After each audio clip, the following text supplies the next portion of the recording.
All right, well, we can go ahead and get started. For those of you who I haven't met, my name is Cheryl Sells. I am the Director of Youth Prevention at Comp Drug. Our youth-led program is called Youth to Youth. I have been involved in youth-led programming almost my whole life, it feels. I was a student involved in youth-led probably starting at 13 years old, and I loved it so much that I decided to make a job out of it. And I have been with this organization for the past 16 years. I love what we do. I believe in the power of youth-led, and I have been a part of the Ohio Adult Allies program for several years. So we're really excited to be able to have this opportunity to present with you all today. And along with my number one guy, who's not my number one guy in life, just my number one guy in the work world. But we lead the Central Connection Regional Learning Collaborative, and I will turn it over to him. Awesome. Yes. Thank you, Cheryl. My name is Kevin Rigby. I, like Cheryl, got involved in youth-led when I was in 7th grade. Went to my first youth camp. And ever since then, I've been trailblazing the prevention field, kind of. I have been working for youth for 15 years now. And every day brings new creative challenges and fun things to learn, and you know, we've learned all these new things along the way, so excited to share some of that knowledge. You know, we always say that, you know, we're not the experts, we just may have some different knowledge that we can pass along, and we can all learn from each other. You know, that's the goal of our Central Connection Learning Collaborative, is really to just learn from everyone, because we all do unique and creative things in this field. So to get started, maybe. Thanks for the compliment, Haley, but I am slightly older than Kevin. So I did know Kevin when he was in school, but not when I was in school. Yeah, slightly. I'm getting old. You know, we always have our students share whenever we're doing intro activities, like their name grade in school. And whenever I have to say that I graduated in 2006, which is still relatively young compared to, you know, my dad, who graduated in the 40s. Yeah, they're like, I was born in 2006. I'm like, yeah, we're getting there. I used to be young and cool prevention, and now I'm slightly older and cool preventionist. So we're gonna just start with a quick activity to wake us up. I don't know about you, but 9:12 on a Friday morning after a week of 9 o'clock trainings on Tuesday, Wednesday, and Thursday, I'm a little tired. So the way of improvisation. So we like to do improv. A lot of what we do in this field feels sometimes like improv. You know, we're always kind of on our toes and shifting, coming up with new ideas to solve problems and create solutions that help propel our young people and help them live positive and healthy lives. So real quick, I'm gonna give you some of the key elements of improv, and then we're gonna try them out.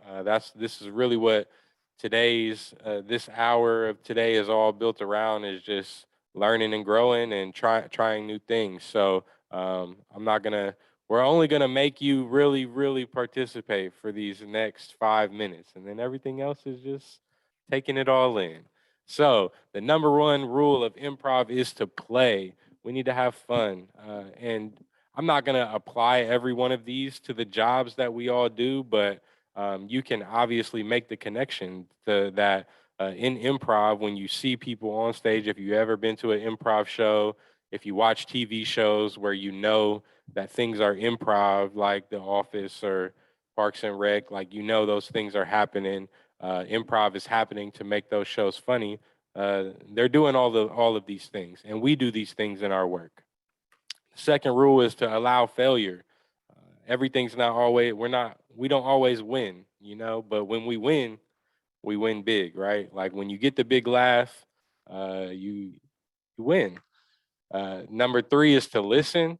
We all in improv, you can't come back and take the story or take the sketch. You can't take it further if you're not actively listening. I'm sure all of you know the difference between active and passive listening. My father-in-law, he's not an active listener, right? He just waits for me to speak and while he's forming his response, right? Some of us may have people in our lives like that. In-laws, most certainly. And the 4th thing is to say yes. That's the rule of improv that everybody knows, right? It's yes and. You never shoot down ideas. You know, you always find a way to say yes and take the story or further, right? And that's not in prevention. Like this is the one thing that, you know, youth led, we kind of get caught up in sometimes and just saying yes to all the youth ideas. But some of them are, we all know, some of them are a bit out there and a bit crazy, and we don't have to shoot them down, right? But we got to steer them in a different direction sometimes. Like you know, we can't bring Drake to our concert. You know, we can't afford that. We can't even afford you know, a lot of times to bring the local artist out to the concert. So everybody's bill is $400 to 400,000 these days. So number 5 is I already talked about that. Number 6 is play the game. Always just jump in there and play the game. And number 7 is to relax and have fun. So hopefully that's what we can do a little bit today. We're going to play a little bit for like 3 minutes, couple minutes, 4 minutes, and then we're going to relax, take in some of this great knowledge that we've learned along the way through being a part of, you know, the Ohio Adult Allies and just experiencing working with young people, and we're going to have some fun. So the first thing, we're going to play an improv game. It is called Yes, Let's. This is the only stock image I've ever used in my life, and I don't know why. I don't even like this image, but they're having fun, and I wish I was there. So, yes, let's.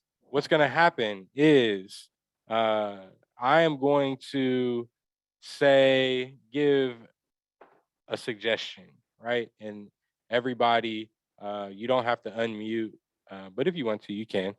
But when I say a suggestion like, everybody, let's do some jumping jacks, everyone would say, yes, let's. And then you would get up and do some jumping jacks. I'm not going to make you do that, but that would be fun to watch all of the people that have their video on, at least. Maybe I'll think about it. But first, I am going to suggest, where'd my paper go? I'm going to have to do this off the top of my head. Improv, you know? So, everyone, let's drop our favorite food in the chat. Yes, let's. If you want to go ahead and do that, favorite food in the chat. Pizza, mac and cheese, spaghetti, pasta, fries, pizza, tacos, ice cream and popcorn, Mexican, all the carbs, steak, pizza. All right, cool. All right, everyone, let's use the reaction tool on Zoom. Yes, let's.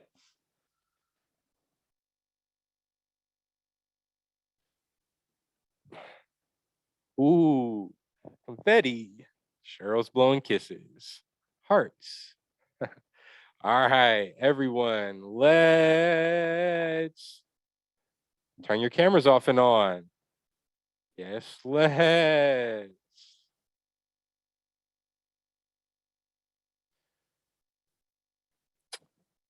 Everyone, let's stand up, walk around our chairs, and sit down and get ready for some riveting content by Cheryl Sells. Yes, let's.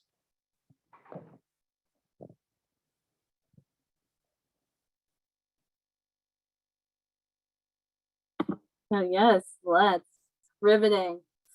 All right. Well, thanks, Kevin, for that activity.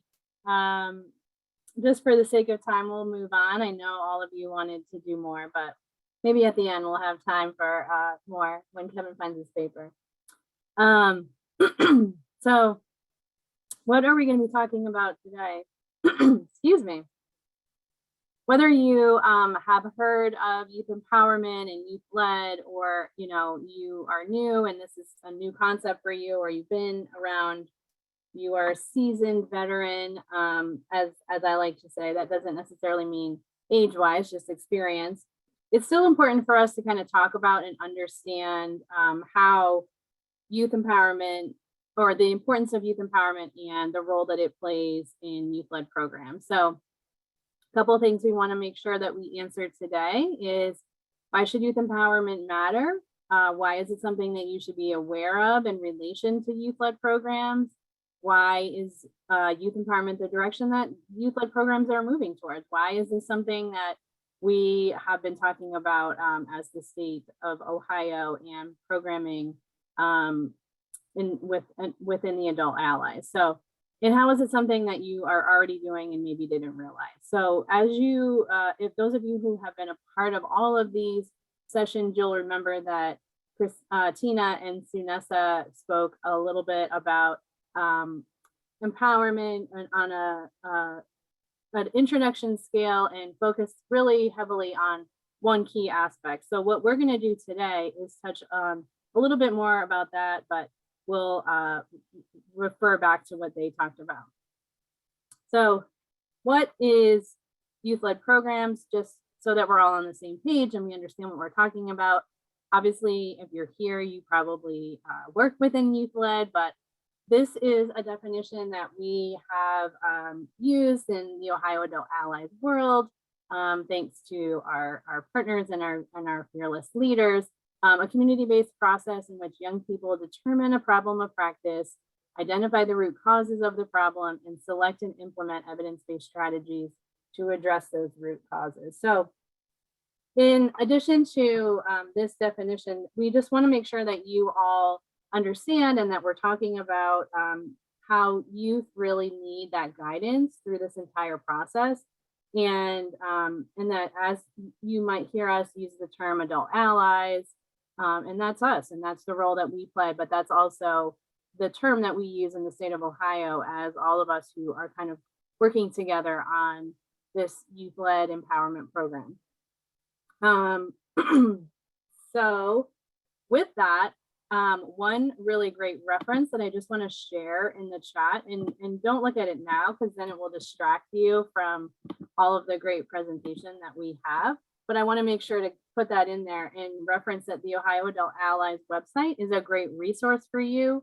A lot of what we are speaking about today comes from what we've learned throughout this process. And there are a lot of other great resources that are on this meeting this morning, but there's also some great references, white papers, resources, videos, podcasts, lots of information, infographics, tons of things that you can find on that website. So we really want to make sure that we reference that in follow up for today's program.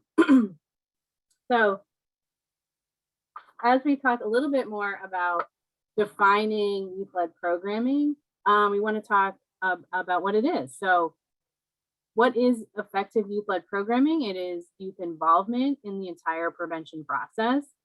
Youth have an active role, an active voice in planning, decision-making, implementation, and evaluation.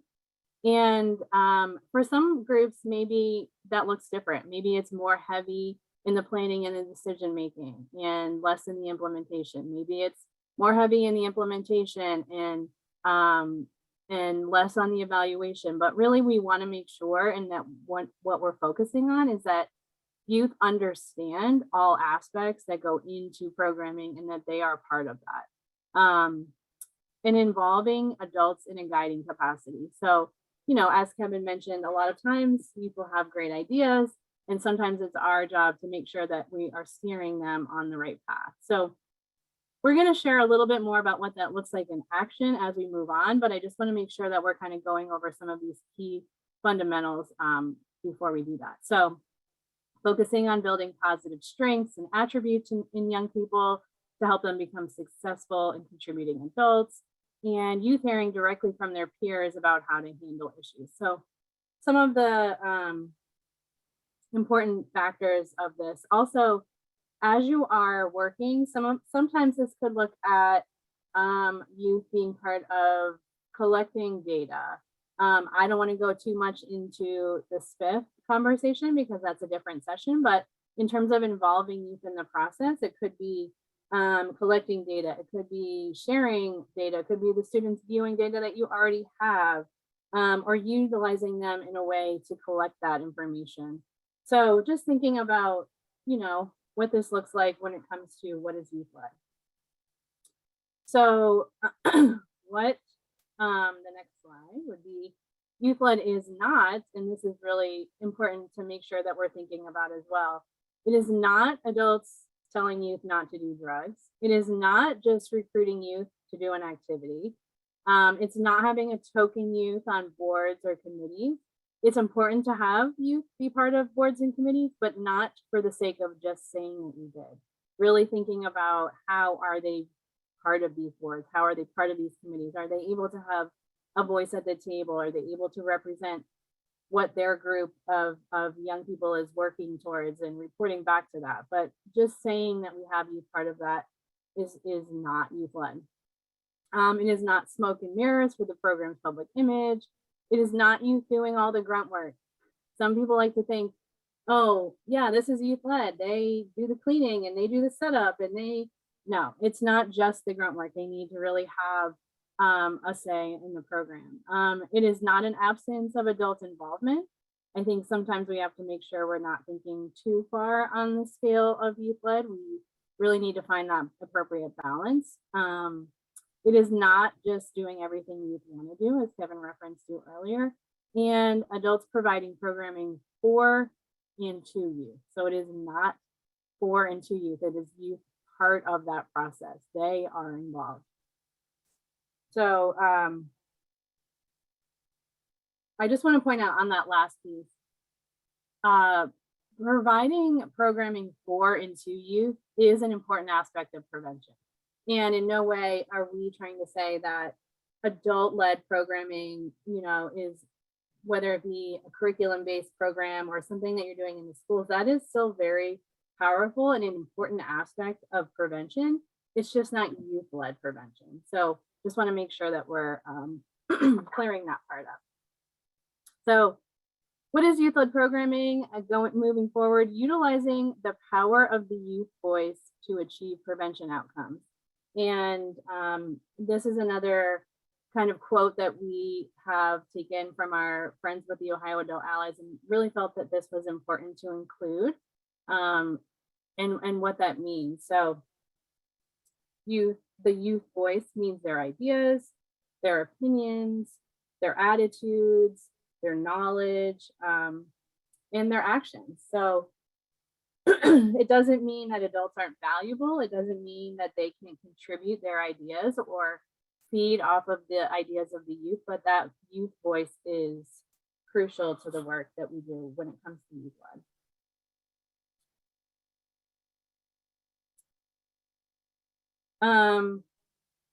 Youth empowerment is not great job, you're amazing. It is not you can be whatever you want to be. It is not sending positive messages to youth. Using youth-focused social media accounts for positive quotes. It's not what we're talking about today. This empowerment versus what is youth-led programming are kind of different things, and we're going to go a little bit more into that. But as we talk about youth empowerment, we want to make sure that you're understanding, you know, what the difference is. You can be empowering and impactful in the lives of the young people that you work with, but it shouldn't be considered youth empowerment. So what is youth empowerment? And we're going to talk a little bit about a framework that helps kind of show youth empowerment. And many of you may have seen this before, and are familiar with it. And as we kind of move through the rest of the session, we really want you to be thinking about how does what you are doing with your youth fit into this? Are you providing the same types of programs and opportunities for your youth? But we, as the Ohio Adult Allies, have found that this framework has been a really great way to highlight the key group processes that adult allies need to consider in order to create an empowering group setting. So what we're really going to focus on a little bit more in the kind of key parts are the group structure and the group climate. And as I mentioned, if you attended the first session that we did on youth empowerment, really focused more on group cohesion, which falls under this as well. So moving forward, do not be overwhelmed by this. I know this is a small slide and it's probably hard to see, but this is, and again, if you attended the first session on youth empowerment, I know that Tina and Sunessa showed this as well, and talked a little bit more, if you can see on that kind of top right, upper right box, it talks about group climate, and group cohesion is really what we focused on, which is one of the most important aspects of the youth-led work that we do. So this focuses just on all of the different aspects of the youth empowerment conceptual framework, group structure, adult involvement, group climate, youth characteristics, collective participation, individual change, community change, and group changes. And then of course, the outcomes. And so we're going to talk a little bit more about what that looks like in action as we move forward for the rest of the day. So although all of the components are obviously really important, we feel that looking at the group structure, some of the decision making and the opportunities for involvement are two of the most important ones that we have to think about as we are doing effective youth-led programs and thinking about youth empowerment. So empowerment groups have roles for every single member, and in an empowered group, it's really important for young people to be involved in the decision-making process. So what does that look like? How do you do that? There's different ways to involve youth in that decision-making process, and we're going to show you a little bit about how we are able to do that in our youth-led programming. Group climate.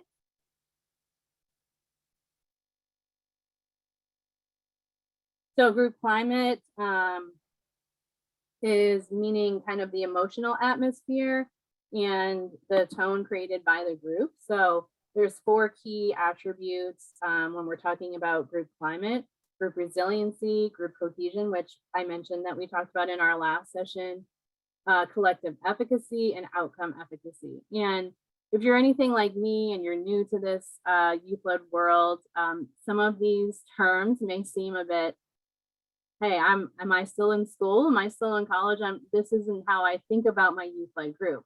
But if you read through these definitions, and as you remember from our conversation in the first session, you're doing this. And these are really important aspects to just remember as we move forward. So just to highlight before we kind of talk a little bit more in detail, I think resiliency, when I think about this one, is something that I saw, and I think many of you probably did as well over the last few years, students having to work from home and be remote. And so, and how were you able to adapt your programming at a time that was unprecedented and none of us were really prepared for? So the group's ability to overcome these obstacles and to kind of move forward during those adverse situations. So group cohesion, again, the group's ability to cooperate in the completion of a common objective or goal.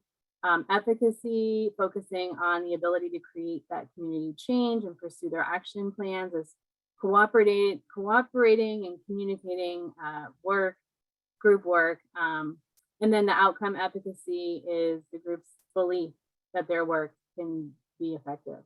So we're going to talk a little bit more about what that looks like in action, but just wanting to make sure that you have some of this background information. And I know we're going through this quickly, but again, we want to talk more about what this looks like in action. So a few key concepts, and I'm not going to read through all of these, but these are kind of highlighting a lot of what we've already kind of talked about and what we'll continue to talk about. Kevin and another member of the Ohio Adult Allies worked really hard on a really well done white paper that is also referenced on that Ohio Adult Allies website. I just put the link in the chat that talks about each of these bullet points a little bit more in detail and goes into youth-led groups and how empowerment plays into that. So these are kind of the key components to empowerment within youth-led, and we are going to be highlighting what this looks like and using our youth-led group as an example to kind of show you. So I know that's a lot. And as I keep referencing, some of you might be saying, all right, you know, we've heard a lot about the, you know, the how to, what is youth empowerment? What does this look like when it in reality and in action? So we're gonna share that with you in just a minute, and utilizing our program Youth to Youth as an example.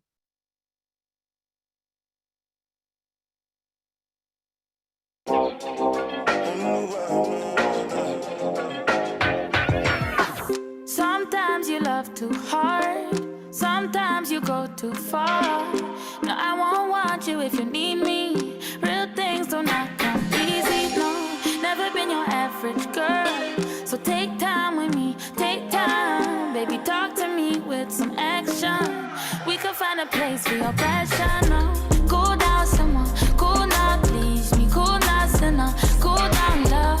Cool now, someone, cool now, please me. Cool now, sinner, cool down, love. Cool now, someone, cool now, please me. Cool now, sinner, cool down, love.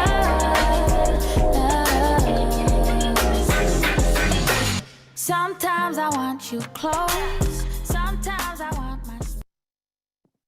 Cool. So that's just a quick video, and get ready for some more quick videos, because like Cheryl said, we're about the action in this one. You know, a lot of times we come to trainings and we get the concepts, and you know, we have to work to figure out how do I apply what we do to these concepts. So that's really just what we're gonna do for the next 20 minutes or so, is just apply those concepts to kind of what we do. And you know, what we do is kind of similar to what some of you all do, but there's different settings, different environments, different days of the week, what have you. But we all do some sort of, or most of us probably do some sort of youth-led or youth-involved programming.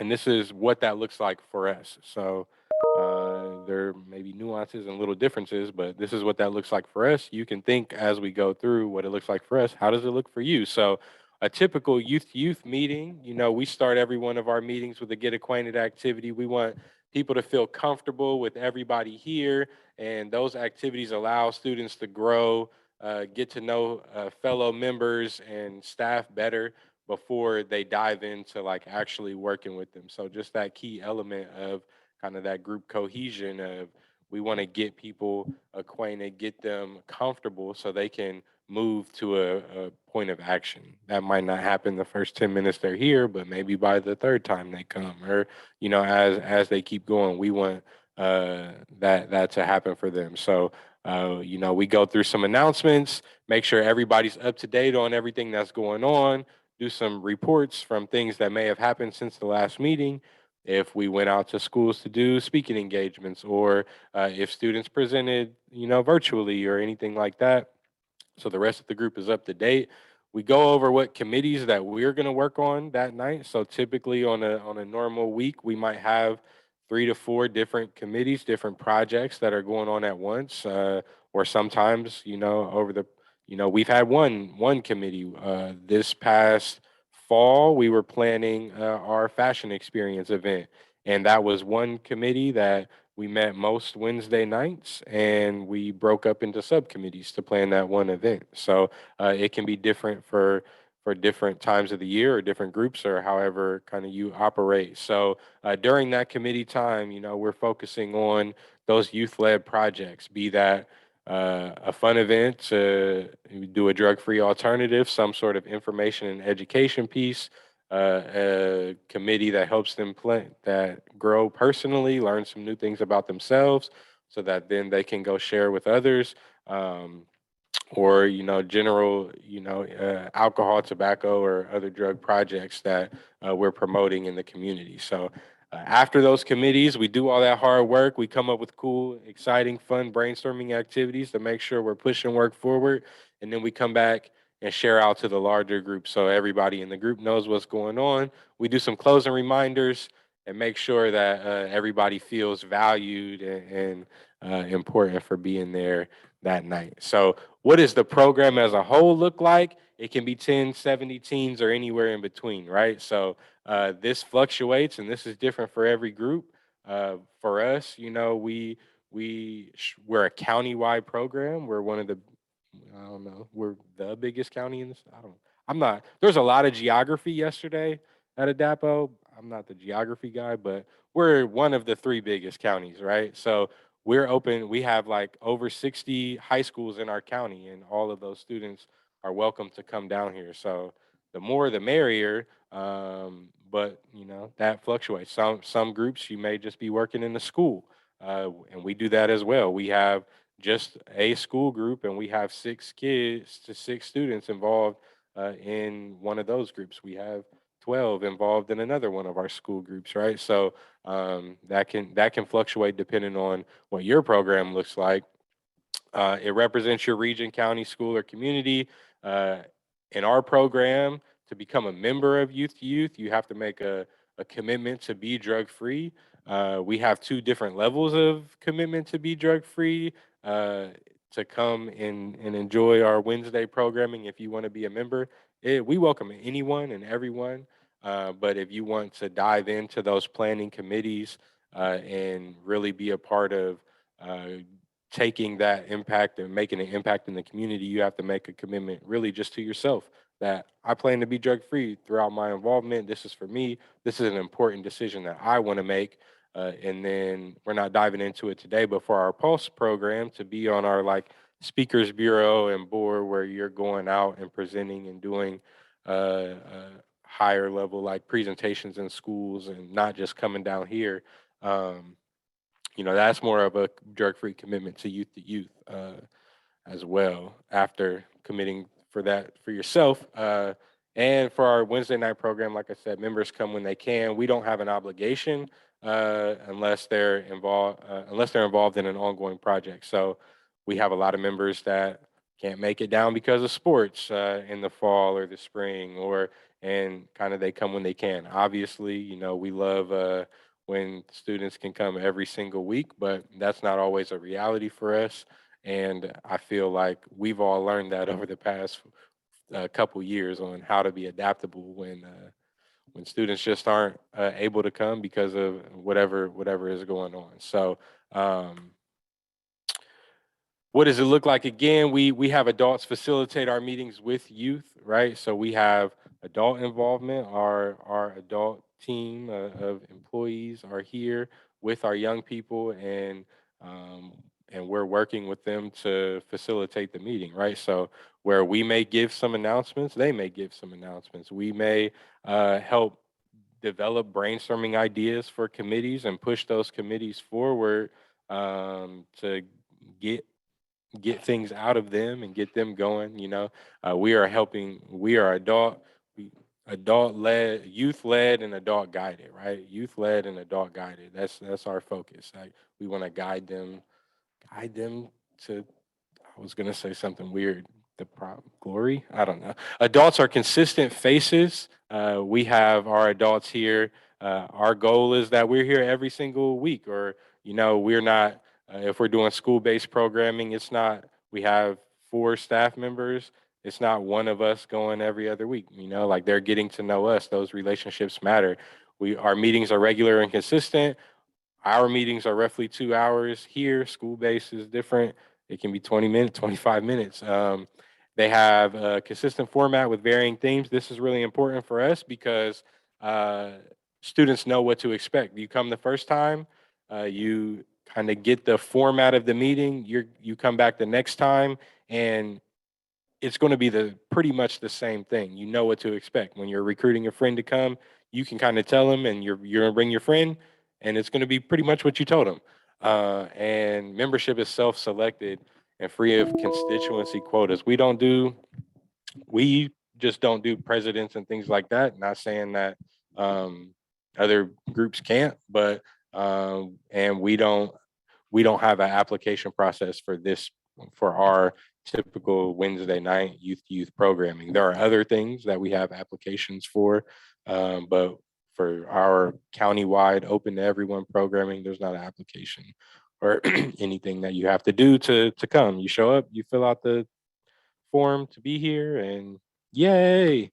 All right, video time.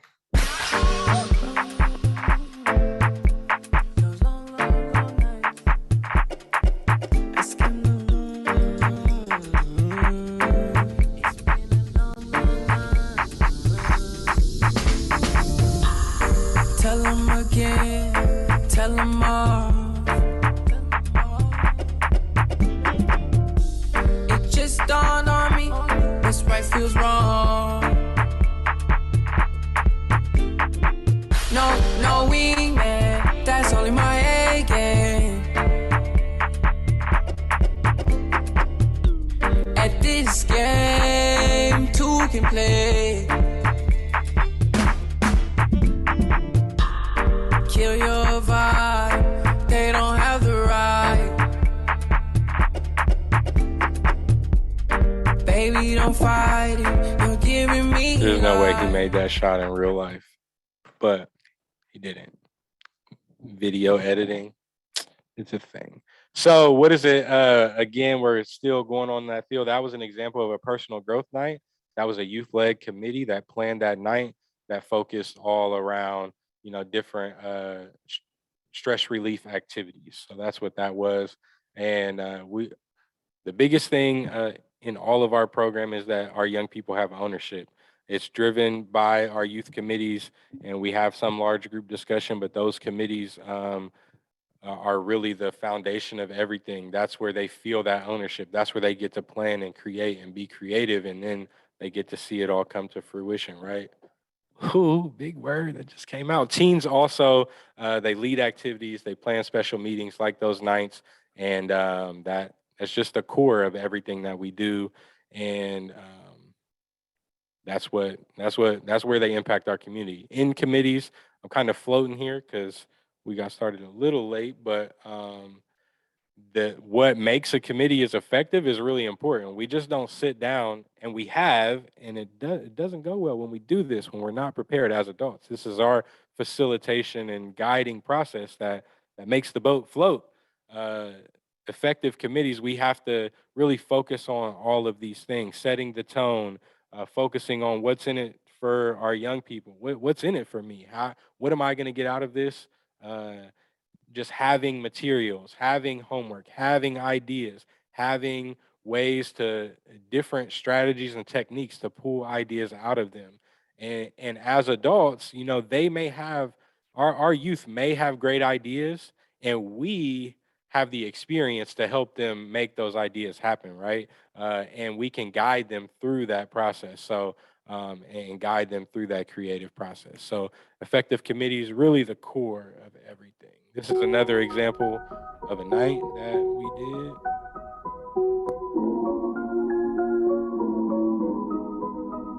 Why you gotta play with me? You know you're wrong. Every time I call your name, I know you're gone. Why you gotta play with me? You know you're wrong. Every time I come your way, I know you're gone. I can feel it every time you look my way. I can feel it. Guess I need a lifestyle change. You told me once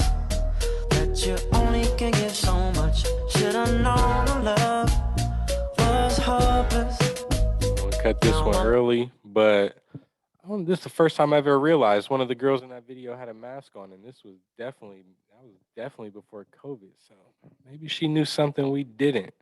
Peer-to-peer connections.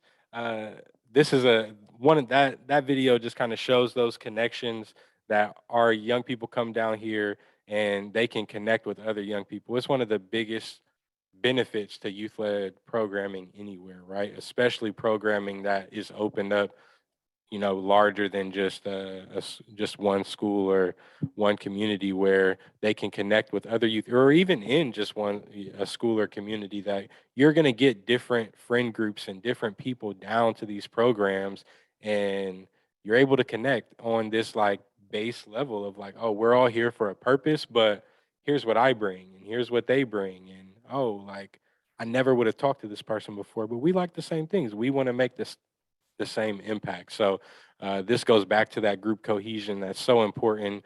And through these youth-led youth-led programs, lifelong friendships are built, right? I was in weddings of people that I met in youth to youth, and I married this chick that I met at a youth to youth thing. So did Cheryl. So look at that. And now my kids are going to be in youth to youth at some point. So lifelong things. Adult to youth connections. This was speaking from a student, and all of like our young people, they need those positive adult connections in their lives. Some people have them in multiple places. Some students just don't anywhere. And a healthy relationship with a caring adult can really mean everything for a young person. And that really, that's where the commitment really comes into play. Like a lot of the youth that come to youth, like they're committed because we have real life, relationships with them when they're there. Like we know about them, and they feel that like care and compassion from the adults that work with them. So I mean, that's obviously why a lot of us here on this call like work with young people, because we want to see them succeed, but it just can't go understated how important it is to be that caring adult in a young person's life. And that care just takes the effectiveness of what we do, what we all do, to the next level.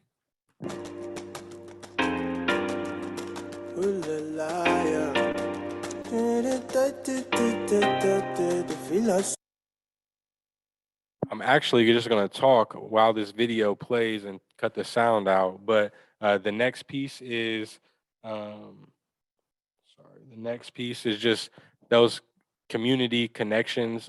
It's obviously like important for us to make a difference and connect with our youth in our spaces, but also being able to bring other adults, other programs, other community members into the mix, and take young people to other spaces and kind of open up their world and really understanding what it means to impact the community is important. This was an event, something where we connected with our local Hollister chapter. Is that what that is?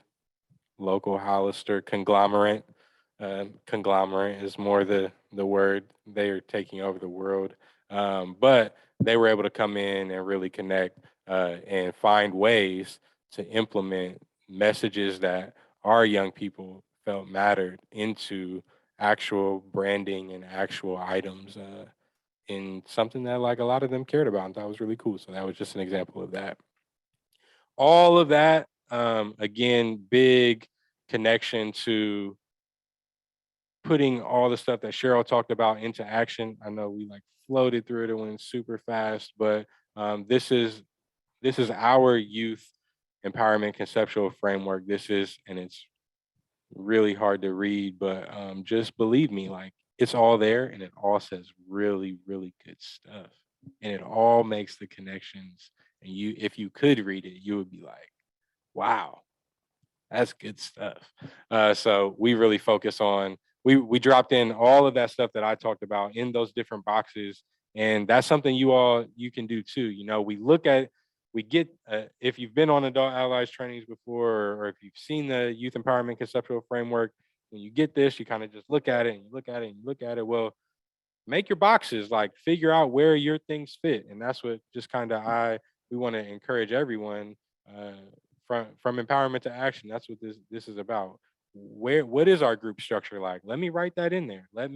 Let's talk about how our group structure is, ways, maybe there's some ideas that you got today or ideas that you've been thinking of that you can improve your group structure. How are your adults involved? What is your climate? What do young people feel when they come down to your programming? What are the characteristics of your group? I could keep going, but you know where I'd be going with it. Like the next one would be like, what is the collective participation?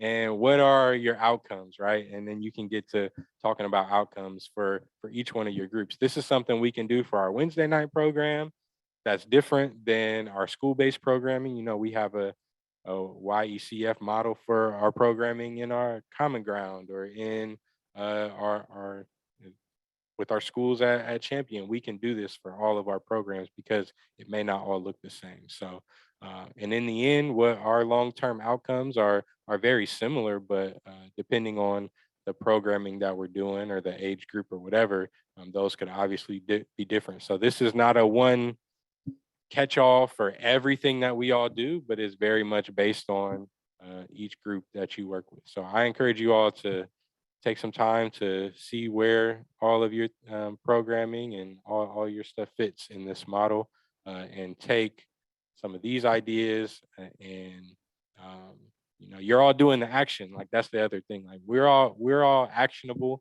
and I tell my team is like, you know, we can do the work. We all know how to do the work. We're doing the work effectively. We're making things happen. We're making a difference. But let's learn how to talk the talk too. So when we come to these trainings and are out in the community, you can pull this out, and people are going to be like, look at that thing with those boxes. They must know what they're talking about. Takeaway time. So briefly, we got not too long left, but if you would feel free to unmute or type in the chat one thing that you think you could immediately implement that could improve your youth-led programming, that would be sweet.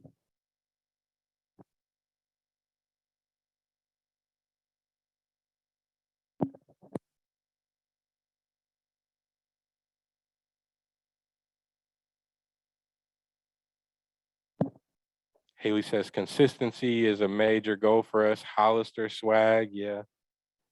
I'll give you the contact. Activity, be having fun. Structure of a meeting, having a consistent structure. Anything else?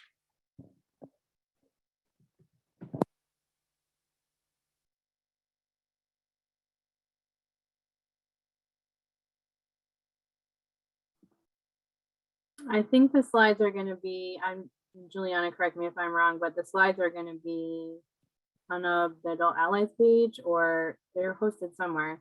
Am I right? The slides for this session? Yeah, I believe so. We can, but this session, the recording will also be placed on the PAA website under the OYLPN page.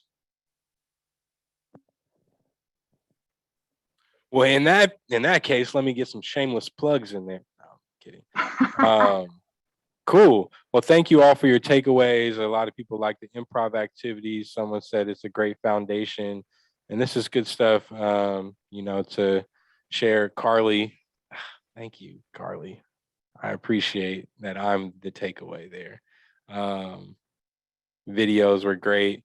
Increasing the fun factor, yeah, and we can have fun in everything we do, and we just gotta figure out this. You know, if we have that structure, if we know where we need to go, what we need to be, or where we need to be with those outcomes, and how long it takes to get there. When you have that plan, it's easier to know, you know, how much fun you can mix in there and still get work done. You know, so thank you all there. We have a couple ending slides. This is our contact information. Feel free to send all of your emails or questions to Cheryl at csales@youth.net.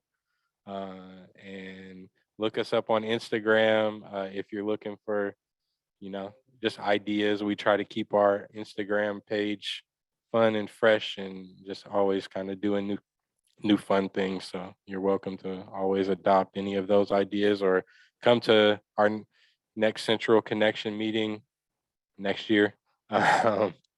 And Juliana talked before about the rally. Make sure to sign up. If you're Central, if you're local and you want to come hang out with us and have a good time here at the Youth Common Ground space, feel free to get in touch with me and you can come on out to our rally watch party and have a great time. And don't miss out on the next youth on these upcoming opportunities. You can snap a pic of this and check out, this is the shameless plug. We have really cool opportunities for youth. We have our speaker service that can come out and do some free keynotes related to mental health and wellness. We have a free summer conference this year, June 28th through July 1st, free for all Ohio students overnight. And we have some mini grant applications. So up to $20,000 mini grants that we're offering. So please check that out. You can go to our website for more information on that. Looked like Cheryl was going to say something before I hit next. Nope. Next session, utilizing the strategic prevention framework to sustain change. That's coming up on June 10th from 9 to 10 a.m. Register now.